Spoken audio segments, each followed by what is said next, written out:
It's not only a day of remembrance across the nation, but it's also one for the history books in Grand Junction. Local leaders and community members came together to celebrate Martin Luther King Jr.'s vision for America and even made proclamations of their own. Almost 60 years ago, Martin Luther King Jr. stood on the steps of the Lincoln Memorial to describe his vision of America.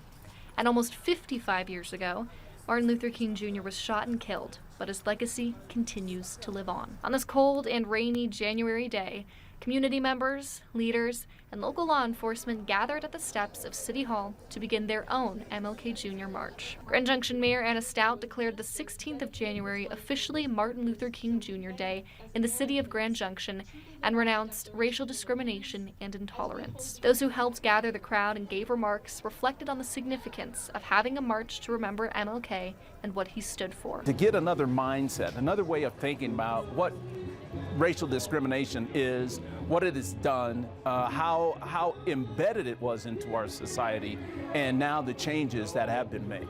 But even with the positivity of those gathered here today, there are always ways we can push ourselves and others to be more accepting of those around us. Develop the courage to go outside of that comfort zone. And to get back to your question, I think probably the most important thing is, how do people do it?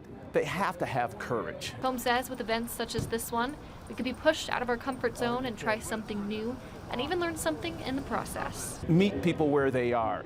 Go to them, or at least face them. And what I mean by facing them is literally face them in terms of where are they at?